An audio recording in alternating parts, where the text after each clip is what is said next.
Guys ಎಲ್ರಿಗೂ ನಮಸ್ಕಾರ. ಮತ್ತೊಂದು ಹೊಸ ವ್ಲಾಗ್ಗೆ ಸ್ವಾಗತ ಸುಸ್ವಾಗತ. ಸೊ ಇವತ್ತು ನಮ್ಮ ಬರ್ಡ್ಸ್ಗಳಿಗೆ ಸೊಪ್ಪುಗಳನ್ನ ಹಾಕ್ತಾಯಿದ್ದೀನಿ. ಇವಾಗ ಆ್ಯಕ್ಚುಲಿ ನೋಡ್ತಾ ಇರ್ಬೋದು, ಟೈಮು ಬಿಸಿಲು ಬಂದಿದೆಯಲ್ಲ, ಸ್ವಲ್ಪ ಬರ್ಡ್ಸ್ಗಳೆಲ್ಲ ಕೂಲ್ ಆಗಲಿ ಅಂದ್ಬಿಟ್ಟು ಬೆಳಗ್ಗೆ ಎಲ್ಲ ಫುಲ್ಲು ನೀಟಾಗೆ ಎಲ್ಲ ಟ್ರೇಗಳನ್ನೆಲ್ಲ ಕ್ಲೀನ್ ಮಾಡಿ ಹೊಸದಾಗಿ ನೀರಿಟ್ಟಿದ್ದೀನಿ. ವಿತ್ ಕ್ಯಾಲ್ಶಿಯಂ ಮಿಕ್ಸ್ ಮಾಡಿ ಇಟ್ಟಿದ್ದೀನಿ. ಜೊತೆಗೆ ಇದು ಕೂಡ ಕೊಟ್ಬಿಟ್ರೆ ನಮ್ಮ ಬರ್ಡ್ಸ್ಗಳಿಗೆ ಖುಷಿ ಆಗ್ಬಿಡ್ತಾರೆ ಫುಲ್ಲು. ಬನ್ನಿ ಗೈಸ್, ಇವತ್ತಿನ ವ್ಲಾಗ್ನ ಶುರು ಮಾಡೋಣ. ಓಕೆ ಗೈಸ್, ಇವತ್ತಿನ ಕಮೆಂಟ್ಸ್ಗೆ ಹೋಗ್ಬಿಡೋಣ. ಇವತ್ತು ಸುಮಾರು ಕಮೆಂಟ್ಸ್ಗಳು ಬಂದಿದ್ದಾವೆ. ಎಲ್ಲ ಕಮೆಂಟ್ಸ್ಗಳಿಗೂ ಕೂಡ ಉತ್ತರನ ನೀಡೋಣ. ಇವತ್ತಿನ ಮೊದಲನೇ ಕಮೆಂಟ್ ಬಂದ್ಬಿಟ್ಟು ಕಮೆಂಟ್ಸ್ ಮಾಡಿರೋದು, ಬ್ರೋ ಅಡಲ್ಟ್ ಬಜ್ಜೀಸ್ ಹೇಗೆ ಐಡೆಂಟಿಫೈ ಮಾಡೋದು ತಿಳಿಸ್ಕೊಡಿ ಅಂತ ಕೇಳಿದ್ದಾರೆ ಸದಾಶಿವ ಅವರು. ಸರ್ ಆ್ಯಕ್ಚುಲಿ ಏನಂತಂದರೆ, ಅಡಲ್ಟ್ ಬಜ್ಜೀಸ್ಗಳಿಗೆ ನೀವು ಹೆಡ್ ಮೇಲೆ ನೋಡಿದ್ರೆ ನಾನು ನಿಮಗೆ ತೋರಿಸ್ಬಿಡ್ತೀನಿ. ನೋಡಿ, ಇವಾಗ ಇಲ್ಲೇನು ನೋಡ್ತಾ ಇದ್ದೀರಾ ನೋಡಿ, ಇದ್ರ ತಲೆ ಮೇಲೆ ಒಂದು ಲೈನ್ ಕೂಡ ಇಲ್ಲ, ಓಡೋಯ್ತೈತೆ ನೋಡಿ. ನೋಡಿ, ತಲೆ ಮೇಲೆ ಒಂದು ಲೈನ್ಸು ಇಲ್ಲ. ಆ ಥರ ಒಂದು ಲೈನ್ಸು ಇಲ್ಲ ಅಂತಂದರೆ ಅವಾಗ ಅದು ಅಡಲ್ಟ್ ಆಗುತ್ತೆ. ಅದನ್ನು ನಾನು ನಿಮಗೆ ಹಿಡಿದ್ಬಿಟ್ಟು ತೋರಿಸ್ಬಿಡ್ತೀನಿ ಒಂದ್ಸರಿ. ಇರಿ ನೋಡಿ ಗೈಸ್, ಇದು ಅಡಲ್ಟ್ ಮೇಲು. ಅಡಲ್ಟ್ ಹೆಂಗೆ ಕಂಡುಹಿಡಿಯೋದು ಅಂತ ಕೇಳ್ತೀರಲ್ಲ, ನೋಡಿ ಇದ್ರ ನೋಸ್ ನೋಡಿ ಬ್ಲೂ ಕಲರ್ ಕಾಣ್ತಿದೆಯಲ್ಲ, ಈ ಥರ ಫುಲ್ಲು ಬ್ಲೂ, ಮತ್ತು ಅದರ ಬೀಕ್ ಫುಲ್ಲು ಒಂಥರ ಸ್ವಲ್ಪ ಬ್ಲ್ಯಾಕಿಶ್ ಥರ ಆದರೆ, ಮತ್ತು ಈ ಕಣ್ಣಲ್ಲಿ ನೀವೇನು ನೋಡ್ತಾ ಇದ್ದೀರಾ ರಿಂಗ್ ಥರ ಒಂದು ವೈಟ್ ಕಲರ್ ರಿಂಗ್ ಇದೆ ನೋಡಿ, ಆ ಥರ ರಿಂಗ್ ಇದ್ದರೆ ಇದು ಅಡಲ್ಟು. ಜೊತೆಗೆ ಇದರ ತಲೆ ಮೇಲೆ ನೋಡ್ಬೋದು ಕ್ಲಿಯರ್ ಇದೆ, ಅಂದರೆ ಆ ನೋಸಿನ ಮೇಲ್ಗಡೆ ಏನು ಫುಲ್ಲು ಎಲ್ಲೋ ಥರ ಕಾಣ್ತಾ ಇದೆ, ಆ ಥರ ಕಾಣಿದ್ರೆ ನಿಮಗೆ ಇದು adult. First of all adult ಯಾವ ಥರ ಕಂಡುಹಿಡಿಯೋದು ಅಂತಂದರೆ, ಫಸ್ಟು ಈ ಲೈನ್ಸ್ ಇರಲ್ಲ, ತಲೆ ಈ ಥರ ಫುಲ್ ಕ್ಲಿಯರ್ ಇರುತ್ತೆ, ಮತ್ತು ಇಲ್ಲಿ ಕಣ್ಣಲ್ಲಿ ರಿಂಗ್ ಇರುತ್ತೆ, ಆಮೇಲೆ ನೋಸ್ ಕೂಡ ಡಾರ್ಕ್ ಆಗಿರುತ್ತೆ, ಬಾಡಿ ಕೂಡ ಕಲರು ಫುಲ್ಲು ಏನಂತೀವಿ ಫುಲ್ಲಿ ಡಾರ್ಕ್ ಆಗಿರುತ್ತೆ ಕಲರು. ಆಮೇಲೆ ಬರ್ಡ್ನ ಹಿಡ್ಕೊಳ್ಳೋದು ಹೇಗೆ ಅಂತ ಎಷ್ಟು ಜನ ಕೇಳ್ತಾ ಇದ್ರಲ್ಲ, ನೋಡಿ ಈ ಥರ ಹಿಡ್ಕೊಳ್ಳೋದು ಬರ್ಡ್ಗೆ ಏನೂ ತೊಂದರೆ ಆಗಲ್ಲ, ಬಟ್ ಬರ್ಡ್ ನಮಗೆ ನಮಗೂ ಏನು ತೊಂದರೆ ಆಗಬಾರ್ದು ಅಂದ್ಬಿಟ್ಟು ಅದನ್ನ ಈ ಥರ ಹಿಡ್ಕೊಬೇಕು. ಅವಾಗ ನೋಡಿ ಬರ್ಡ್ ಎಷ್ಟು ನೀಟಾಗಿ ಹಿಂಗಿದೆ ಕೈಯಲ್ಲಿ, ಈ ಥರನೇ ಇರಬೇಕು. ಈ ಥರ ಅದರ ನೆಕ್ನ ಇಲ್ಲಿ ಲಾಕ್ ಮಾಡಬೇಕು, ಯಾಕೆಂದರೆ ಇಲ್ಲಾಂದರೆ ಅದು ಕಚ್ಬಿಡುತ್ತೆ ಸಖತ್ತಾಗೆ, ಬ್ಲಡ್ ಬರೋ ಥರ. ಸೊ ಹಂಗಾಗಿ ನೋಡಿ ಗೈಸ್, ಈ ಥರ ಇಟ್ಕೊಬೇಕು ನೀವು. ನೋಡಿ ಒದ್ದಾಡ್ತೈತೆ ಅಷ್ಟೇ ಹೊರತು ಏನು ನಾವು ತೊಂದರೆ ಅಂತೂ ಮಾಡ್ತಾ ಇಲ್ಲ ಅದಕ್ಕೆ. ಬನ್ನಿ ಇವಾಗ ಬಿಟ್ಬಿಡೋಣ, ಇದನ್ನು ಊಟ ಮಾಡ್ಕೊಂಬಿಡ್ಲಿ. ಈಗ ನಾನು ನಿಮಗೆ ಸೆಮಿ ಅಡಲ್ಟ್ನು ತೋರಿಸ್ಬಿಡ್ತೀನಿ ನೋಡಿ. ಸೆಮಿ ಅಡಲ್ಟು ಅಥವಾ ಇನ್ನು ಮರಿ ಅಂತ ಏನು ಹೇಳ್ತೀವಿ, ಅದನ್ನು ನಾನು ನಿಮಗೆ ಅದಕ್ಕೂ ಇದಕ್ಕೂ ಡಿಫ್ರೆನ್ಸ್ ನಿಮಗೆ ಗೊತ್ತಾಗ್ಬಿಡುತ್ತೆ. ಇದು ಫೀಮೇಲಲ್ಲಿ ತೋರಿಸ್ತೀನಿ, ನೆಕ್ಸ್ಟ್ ಮೇಲಲ್ಲೂ ಕೂಡ ತೋರಿಸ್ತೀನಿ ನಿಮಗೆ. ಇವಾಗೇನು ನೋಡ್ತಾ ಇದ್ದೀರಾ ನೋಡಿ, ಇದು ಸೆಮಿ ಅಡಲ್ಟು ಎಷ್ಟು ಅಗ್ರೆಸಿವ್ ಆಗಿದೆ ಅಂತಂದರೆ ನೋಡಿ ಗೈಸ್, ತಲೆ ಮೇಲೆ ಲೈನ್ಗಳು ಕಾಣ್ತಿದೆಯಾ ನಿಮಗೆ ನೋಡಿ, ಬ್ಲ್ಯಾಕ್ ಲೈನ್ಸು. ಆಮೇಲೆ ಇದು ಫೀಮೇಲು, ನೋಸ್ ನೋಡಿ ವೈಟ್ ಇದೆ. ಫೀಮೇಲ್ಗೆ ಯಾವಾಗಲೂ ನೋಸ್ ವೈಟ್ ಇರುತ್ತೆ ಅಥವಾ ಬ್ರೌನ್ ಇರುತ್ತೆ. ಬ್ರೌನ್ ಇರೋದು ಯಾವಾಗಲೂ ಬ್ರೀಡಿಂಗ್ ಟೈಮಲ್ಲಿ ಮಾತ್ರ, ಇಲ್ಲ ಅಂತಂದರೆ ಅದು ಯಾವಾಗಲೂ ವೈಟೇ ಇರುತ್ತೆ. ಮತ್ತು ಇದಕ್ಕೆ ಕಣ್ಣು ರಿಂಗ್ ನೋಡಿದ್ರೆ ನಿಮಗೆ ಇನ್ನೂ ಕಣ್ಣು ರಿಂಗ್ ಕಾಣಲ್ಲ, ಫುಲ್ಲು ಬ್ಲ್ಯಾಕ್ ಇದೆ ಅಲ್ವಾ ಕಣ್ಣು. ಸೊ ಇದು ಇನ್ನು ಸೆಮಿ ಅಡಲ್ಟು.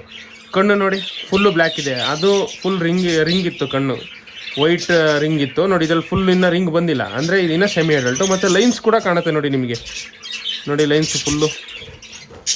ಆಮೇಲೆ ಯಾರ್ಯಾರು ನೋಡ್ತಾ ಇದ್ರೆ ಅವರು ಕ್ವಾಲಿಟಿನ ವಿಡಿಯೋ ಕ್ವಾಲಿಟಿನ ಹೈಗೆ ಹಾಕೊಳ್ಳಿ 1080pಗೆ, ಅವಾಗ ನಿಮಗೆ ನೀಟಾಗಿ ಗೊತ್ತಾಗುತ್ತೆ. ಕಣ್ಣಲ್ಲಿ ರಿಂಗ್ ಇರೋದಾಗಿರ್ಬೋದು, ಮತ್ತು ತಲೆ ಮೇಲೆ ಅಲ್ಲಿ ಲೈನ್ಸ್ ಇರೋದಾಗಿರ್ಬೋದು. ಇದು ಫೀಮೇಲು. ನಾವು ಇವಾಗ ಮೇಲ್ ಹಿಡಿದ್ಬಿಡೋಣ, ಮೇಲ್ನು ತೋರಿಸ್ತೀನಿ ನಿಮಗೆ. ಮೇಲ್ನ ತೋರಿಸಿದ್ರೆ ನಿಮಗೆ ಗೊತ್ತಾಗುತ್ತೆ ಅದು ಯಾವ ಥರ ಬರುತ್ತೆ ಅಂತ. ಅದೇ ಕಲರಲ್ಲೇ ಹಿಡ್ಕೊತಾ ಇದ್ದೀನಿ ಇವಾಗ. ಇದು ಸೆಮಿ ಅಡಲ್ಟು. ಇನ್ನು ಮರಿನೂ ತೋರಿಸ್ತೀನಿ, ಇನ್ನು ಇವಾಗ ನೆಕ್ಸ್ಟ್ ಔಟ್ ಆಗಿರೋ ಮರಿನೂ ತೋರಿಸ್ತೀನಿ ನೋಡಿ. ಇದು ಇನ್ನು ಸೆಮಿ ಅಡಲ್ಟು, ಕಣ್ಣಲ್ಲಿ ರಿಂಗು ಇಲ್ಲ ನೋಡಿ, ಫುಲ್ಲು ಬ್ಲ್ಯಾಕ್ ಐ ಕಾಣ್ತಾ ಇದೆ ನಿಮಗೆ. ಮತ್ತು ತಲೆ ಮೇಲೆ ಲೈನ್ಸ್ ನೋಡಿ, ಚಿಕ್ಕ ಚಿಕ್ಕದಾಗಿ ಲೈನ್ಸು, ಮತ್ತು ನೋಸ್ ಕೂಡ ಪಿಂಕ್ ಇದೆ. ಇನ್ನು ಇದು ಇನ್ನೂ ಬರ್ತಾ ಬರ್ತಾ ಬರ್ತಾ ಅಡಲ್ಟ್ ಆಗ್ತಾ ಪಿಂಕ್ ಆಗ್ಬೋದು. ಇಲ್ಲ ಅಂತಂದರೆ ಇದೇನಾರ ಪೈಡ್ ಬರ್ಡ್ ಏನಾರ ಆಗಿದ್ರೆ, ಅಥವಾ ಇದ್ರಪ್ಪ ಅಮ್ಮ ಏನಾರ ಪೈಡ್ ಪೇರೆಂಟ್ ಏನಾರ ಇತ್ತು ಅಂತಂದರೆ ಆವಾಗ ಇದು ನೋಸು ಬ್ಲೂ ಆಗೋದೇ ಇಲ್ಲ, ಹಿಂಗೆ ಇರುತ್ತೆ, ಬಟ್ ಲೈನ್ಸ್ ಮಾತ್ರ ಹೊಟ್ಟೋಗುತ್ತೆ. ಸೊ ಆವಾಗ ನೀವು ಕನ್ಫರ್ಮ್ ಮಾಡ್ಕೊಬೇಕು ಇದು ಅಡಲ್ಟ್ ಅಂತ. ಕೆಲವೊಂದು ಟೈಮು ಕಣ್ಣಲ್ಲಿ ರಿಂಗ್ ಬಂದಿಲ್ಲ ಬ್ರೋ ಅದು ಅಡಲ್ಟ್ ಅಂತ ಕೇಳ್ತಾರೆ. ತಲೆ ಮೇಲೆ ಯಾವುದೇ ಬರ್ಡ್ ಹೋಗಲಿ ನೀವು ಅದು ಯಾವುದೇ ಪೈಡ್ ಆಗಿರಲಿ ಯಾವುದೇ ಆಗಿರಲಿ ಅದರಲ್ಲಿ ಕಣ್ಣಲ್ಲಿ ಕೆಲವೊಂದರಲ್ಲಿ ಏನಾಗುತ್ತೆ ಅಂತಂದರೆ ಕೆಲವೊಂದ್ರಲ್ಲಿ ಕಣ್ಣಲ್ಲಿ ರಿಂಗ್ ಬರಲ್ಲ ಆದರೂ ಕೂಡ ಅಡಲ್ಟ್ ಆಗಿರುತ್ತೆ, ಆಮೇಲೆ ನೋಸಲ್ಲಿ ಬ್ಲೂ ಆಗಲ್ಲ ಆದರೂ ಕೂಡ ಅಡಲ್ಟ್ ಆಗಿರುತ್ತೆ. ಅದು ಹೇಗೆ ಅಂತಂದರೆ ನೀವು ಅದೆಲ್ಲದಕ್ಕಿಂತ ಫಸ್ಟ್ ಐಡೆಂಟಿಫೈ ಮಾಡೋದು ಈ ಲೈನ್ಸಿಂದ. ತಲೆ ಮೇಲೆ ಲೈನ್ಸ್ ಇಲ್ಲ ಅಂತಂದರೆ ಪಕ್ಕ ಕನ್ಫರ್ಮ್ ಮಾಡ್ಕೊಳ್ಳಿ ಅದು ಅಡಲ್ಟ್ ಅಂತ. ನೆಕ್ಸ್ಟ್ ಇದನ್ನು ಚೆಕ್ ಮಾಡ್ಕೊಳ್ಳಿ. ಅಕಸ್ಮಾತ್ ಅದು ಪೈಡ್ ಇದ್ದರೆ ಕಣ್ಣು ಬ್ಲ್ಯಾಕೇ ಇರುತ್ತೆ, ನೋಸ್ ಪಿಂಕೇ ಇರುತ್ತೆ, ಆದರೂ ಕೂಡ ತಲೆ ಮೇಲೆ ಲೈನ್ಸ್ ಇರಲ್ಲ, ಅವಾಗ ಅದು ಅಡಲ್ಟು. ಇಲ್ಲ ಅಂತಂದರೆ ಅದು ಸೆಮಿ ಅಡಲ್ಟ್ ಆಗುತ್ತೆ. ಇವಾಗ ಏನಿದೆ, ಇದು ಲೈನ್ಸ್ ಇದೆ, ಕಣ್ಣಲ್ಲಿ ಬ್ಲ್ಯಾಕ್ ಐ ರಿಂಗ್ ಇದೆ, ಪಿಂಕ್ ಇದೆ, ಇದು ಇನ್ನು ಸೆಮಿ ಅಡಲ್ಟು. ಇವಾಗ ನಾನು ನಿಮಗೆ ಇನ್ನು ನಾರ್ಮಲ್, ಇದು ಪೈಡ್ ಸ್ಪ್ಯಾಂಗಲ್, ಇದು ನಾರ್ಮಲಲ್ಲಿ ಬ್ಲೂ ಕಲರಲ್ಲಿ ನಿಮಗೆ ತೋರಿಸ್ತೀನಿ. ಅವು ಎಲ್ಲ ಕೈಗೆ ಸಿಗ್ತಾಯಿಲ್ಲ, ಓಡೋಗ್ತವ್ರೆಲ್ಲ. ಸೊಪ್ಪು ಹಾಕಿದ್ದೀನಲ್ಲ, ಎಲ್ಲ ಸೊಪ್ಪು ತಿನ್ನೋಕೆ ಓಡ್ತವ್ರೆ ನೋಡಿ ಗೈಸ್. ಇವಾಗ ಏನು ನೋಡ್ತಾ ಇದ್ದೀರಾ, ಇದು ಮೇಲು ನಾರ್ಮಲ್ ಬರ್ಡು, ಅಂದರೆ ನಾರ್ಮಲ್ ಬ್ಲೂ ಕಲರ್ ಮೇಲಿದು. ಸ್ವಲ್ಪ ಹೆಡ್ ಸೈಜ್ ಚೆನ್ನಾಗಿ ಬರುತ್ತೆ ಇದು ನೋಡಿ, ಕಚ್ಚಾಗಿ ಗೊತ್ತಾಯ್ತು ನೋಡಿ. ಇವಾಗ ಇದ್ರಲ್ಲಿ ನಿಮಗೆ ಆರಾಮಾಗಿ ಗೊತ್ತಾಗ್ಬಿಡುತ್ತೆ, ಯಾಕೆಂದರೆ ಅದರಲ್ಲೆಲ್ಲ ಲೈಟಾಗಿ ಕಾಣ್ತಾ ಇತ್ತು ಲೈನ್ಸು, ಇದರಲ್ಲಿ ಫುಲ್ಲು ಲೈನ್ಸ್ ಕಾಣುತ್ತೆ ನೋಡಿ. ಇನ್ನೂ ಮರಿ ಇದು, ಇನ್ನು ಇವಾಗ ಬ್ಲೂ ಆಗ್ತಾ ಇದೆ ನೋಡಿ, ಲೈಟಾಗಿ ಬ್ಲೂ ಆಗ್ತಾ ಇದೆ. ಬರ್ತಾ ಬರ್ತಾ ಬರ್ತಾ ಫುಲ್ಲು ಬ್ಲೂ ಆಗ್ಬಿಡುತ್ತೆ. ಇನ್ನು ಕಣ್ಣಲ್ಲಿ ರಿಂಗ್ ನೋಡೋಣ ಇವಾಗ. ಇರಮ್ಮ ಇರೋ, ನಿಂಗೆ ಸೊಪ್ಪು ತಿನ್ನೋಕೆ ಬಿಡ್ತೀನಿ ನೋಡಿ ಗೈಸ್. ಒಂದೇ ಕೈಲಿ ಇಟ್ಕೊಂಡಿದ್ದೀನಿ, ಒಂದು ಕೈಲಿ ಕ್ಯಾಮ್ರಾ ಇಟ್ಕೊಂಡಿದ್ದೀನಿ.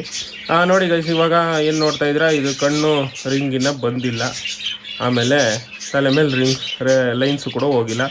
ಬ್ಲೂ ಮಾತ್ರ ಆಗ್ತಾ ಇದೆ ನೋಡಿ, ಇನ್ನು ಲೈಟಾಗಿ ಬ್ಲೂ ಕಾಣ್ತಾ ಇರ್ಬೋದು. ಇದು ಬರ್ತಾ ಬರ್ತಾ ಫುಲ್ಲು ಬ್ಲೂ ಆಗ್ಬಿಡುತ್ತೆ. ಸೊ ಇದು ಇನ್ನು ಮರಿ ಅಥವಾ ಸೆಮಿ ಅಡಲ್ಟ್ ಮೇಲ್ ಅಂತ ಕರಿಬೋದು, ಯಾಕೆಂದರೆ ಇದು ಏಜ್ ಬಂದ್ಬಿಟ್ಟು ಆಲ್ಮೋಸ್ಟ್ 3 ತಿಂಗಳಾಗಿದೆ ಅಷ್ಟೇ ಇದಕ್ಕೆ, ಇನ್ನು 3 ತಿಂಗಳು ಏಜು. ನೋಡಿದ್ರಲ್ಲ, ಇದಿಷ್ಟು ಮೇಲ್ ಆ್ಯಂಡ್ ಫಿಮೇಲ್ ಹೇಗೆ ಕಂಡು ಹಿಡಿದು, ಜೊತೆಗೆ ಅಡಲ್ಟ್ ಬರ್ಡ್ಸ್ಗಳನ್ನ ಯಾವ ಥರ ಐಡೆಂಟಿಫೈ ಮಾಡೋದು ಅನ್ನೋದನ್ನು ತಿಳಿಸ್ಕೊಟ್ಟಿದ್ದೀನಿ. ಸದಾಶಿವರೇ, ನಿಮಗೆ ಮತ್ತು ಬೇರೆ ಎಲ್ಲರಿಗೂ ಕೂಡ ಗೊತ್ತಾಗಿರುತ್ತೆ ಅಂತ ಅನ್ಕೊತೀನಿ. ನೆಕ್ಸ್ಟ್ ಕಮೆಂಟ್ ಮಾಡಿರೋದು ಮಾನ್ಸ್ಟರ್ ಲೈವ್ ಗೇಮರ್ ಅವರು.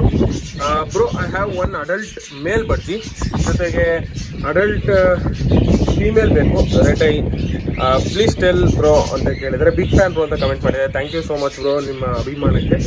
ಜೊತೆಗೆ ನಿಮಗೆ ಬರ್ಡ್ಸ್ ಏನೇ ಬೇಕಿದ್ರು ಕೂಡ ನೀವು ವಾಟ್ಸಪ್ಪಲ್ಲಿ ಮೆಸೇಜ್ ಮಾಡಿ bro. WhatsApp number already screen ಮೇಲೆ ಡಿಸ್ಪ್ಲೇ ಆಗಿರುತ್ತೆ, ಮತ್ತು ಡಿಸ್ಕ್ರಿಪ್ಷನಲ್ಲಿ ಕೂಡ ಕೊಟ್ಟಿರ್ತೀನಿ. 9380996339 ಇದು ನಂಬರು, ವಾಟ್ಸಪ್ ನಂಬರು. ಆಮೇಲೆ ಎಷ್ಟೊಂದು ಜನ ವಾಟ್ಸಪ್ಪಲ್ಲಿ ಇದ್ದೀರಾ, ಬಟ್ ನೀವು ನಮ್ಮ ನಂಬರ್ನ ಸೇವ್ ಮಾಡಿಲ್ಲ. ಬಟ್ ನಮ್ಮ ಹತ್ರ ನಿಮ್ಮೆಲ್ಲರ ನಂಬರ್ ಸೇವ್ ಆಗಿರುತ್ತೆ. ಸೊ ನೀವು ಕೂಡ ಸೇವ್ ಮಾಡಿ, ಅದರಿಂದ ನಾನು ಏನೇ ಬರ್ಡ್ ಅಪ್ಡೇಟ್ ಆಗಿದ್ರು, ಬರ್ಡ್ಸ್ ಏನಾರೋ ಒಂದು ಸ್ಟೇಟಸ್ ಆಗಿರಲಿ ಅದನ್ನು ಅಪ್ಡೇಟ್ ಮಾಡ್ತಾ ಇರ್ತೀನಿ. ಅಲ್ಲಿ ನೀವು ಎಲ್ಲರ ಸ್ಟೇಟಸ್ನು ನೋಡೋ ಜೊತೆಗೆ ಒಂದು ಬರ್ಡ್ ಒಂದು ಪಕ್ಷಿಯ ಸ್ಟೇಟಸ್ ನೋಡಿದ್ರೆ ನಿಮಗೂ ಕೂಡ ಖುಷಿ ಆಗಬೇಕು. ಆ ಥರ ಒಂದು ಸ್ಟೇಟಸ್ಗಳನ್ನ ಹಾಕ್ತಾ ಇರ್ತೀನಿ ವಾಟ್ಸಪ್ಪಲ್ಲಿ, ನಮ್ಮ ಅಫಿಷಿಯಲ್ ವಾಟ್ಸಪ್ ನಂಬರಲ್ಲಿ. ಅದೇ ಎಲ್ಲರೂ ಕೂಡ ಸೇವ್ ಮಾಡಿ, ಆಲ್ಮೋಸ್ಟ್ ಎಲ್ಲ ಸೇವ್ ಮಾಡಿದ್ದಾರೆ. ಇನ್ನು ಯಾರ್ಯಾರು ಸೇವ್ ಮಾಡಿಲ್ಲ ಅವರೆಲ್ಲ ಸೇವ್ ಮಾಡ್ಕೊಳ್ಳಿ, ಅವಾಗ ನಿಮಗೂ ಕೂಡ ಸ್ಟೇಟಸ್ ಬರ್ತಾ ಹೋಗುತ್ತೆ. ಜೊತೆಗೆ ಬರ್ಡ್ಸ್ ಏನಾರ ಸೇಲ್ ಇದ್ರೂ ಏನೇ ಇದ್ರೂ ಅಪ್ಡೇಟ್ಸಲ್ಲಿ ಬರುತ್ತೆ ಇನ್ಸ್ಟೆಂಟಾಗಿ. ಆಮೇಲೆ ನೆಕ್ಸ್ಟ್ ಬಂದ್ಬಿಟ್ಟು ಟಾಗ್ ಅವ್ರು ಕಮೆಂಟ್ ಮಾಡಿರೋದು, ಬರ್ಡ್ಸ್ ಅಲ್ಲ ಬ್ರೋ, ಇದು ಹಾರ್ಟ್ ಲವರ್ಸ್ ಅಂತ. ಅಂದರೆ ಇವಾಗ ಏನು ಟ್ರೆಂಡಿಂಗ್ ಇದೆಯಲ್ಲ, birds into mark heart lovers ಅಂತ ಹಾಕಿದರೆ. Thank you so much bro, ನಮಗೂ ಕೂಡ ಖುಷಿ ಆಯ್ತು. ಯಾಕೆಂದರೆ ನನಗೂ ಕೂಡ ಬರ್ಡ್ಸ್ ಅಂದರೆ ಚಿಕ್ಕ ವಯಸ್ಸಿಂದ ಆಗಲಿ, ಬರೀ ಇದೊಂದು ಬರ್ಡ್ ಅಲ್ಲ, ಈಗ ನಮ್ಮ ಮನೆ ಹತ್ರ ಒಂದು 2-3 ಗುಬ್ಬಚ್ಚಿಗಳು ಬರ್ತವೆ. ಅವು ನಾನಿಲ್ಲಿ ಬಿದ್ದಿರೋ ಒಟ್ಟನ್ನ ತಿಂತಾ ಇರ್ತವೆ. ಅವಾಗ ನಾನೇನು ಮಾಡ್ತೀನಿ ಅಂತಂದರೆ ಸ್ವಲ್ಪ ಇಲ್ಲೇ ಚೆಲ್ತೀನಿ, ಅದೂ ತಿನ್ಕೊಂಡು ಹೋಗಿ ಅಲ್ಲಿ ಮರಿ ಮಾಡಿ ನನ್ನ ಎರಡು ಇದ್ವು. ಇವಾಗ ನಾನು ಊಟ ಹಾಕೋದೇ ತಿನ್ಬಿಟ್ಟು ಬೆಳೆದವೆ ಅಂತ ನಾನು ಹೇಳಲ್ಲ. ಮೋಸ್ಟ್ಲಿ ಎಲ್ಲೆಲ್ಲೋ ಹುಡ್ಕೊಂಬಂದು ಊಟ ತಿಂದು ನಂದು ಸ್ವಲ್ಪ ಇಲ್ಲೆಲ್ಲ ಜಾಸ್ತಿ ಹೊತ್ತಿಲ್ಲ ಇರೋದು. ಇಲ್ಲಿ ಒಂದು ಸ್ವಲ್ಪ ಚೆಲ್ಲಿರ್ತೀನಲ್ಲ, ಹೆಂಗೆ ಇದ್ರು ಸ್ವಲ್ಪ ಬರ್ಡ್ಸ್ ಕ್ಲೀನ್ ಮಾಡೋ ಟೈಮಲ್ಲಿ ಆಚೆ ಬಂದೇ ಇರುತ್ತೆ ಧೂಳು, ಅದರಲ್ಲಿ ಕಾಳುಗಳು ಮಿಕ್ಸ್ ಆಗಿರ್ತಾವಲ್ಲ, ಅದನ್ನೆಲ್ಲ ತಿನ್ಕೊಂಡು 2 ಮರಿ ಮಾಡಿ 2 ಮರಿನೂ ದೊಡ್ಡದು ಮಾಡಿ ಇವಾಗ ಬೇರೆ ಕಡೆ ವಿತ್ ಫ್ಯಾಮಿಲಿ ಶಿಫ್ಟ್ ಆಗೈತೆ. ಅದು ಗುಬ್ಬಚ್ಚಿಗಳು, ಐ ಮೀನ್ ಅಂದರೆ ಸ್ಪ್ಯಾರೋ. ಇಲ್ಲೆಲ್ಲ ನೋಡಿ, ಇನ್ನು ಈಗ ಮೊಬೈಲ್ಸ್ಗಳು ಅಥವಾ ನೆಟ್ವರ್ಕ್ ಏನಂತೀವಿ ಅದು ಟವರ್ಗಳು ಬಂದಮೇಲೆ ಗುಬ್ಬಚ್ಚಿಗಳು ಕಮ್ಮಿ ಆದವು ಅಂತ ಕೂಡ ಹೇಳ್ತಾರೆ.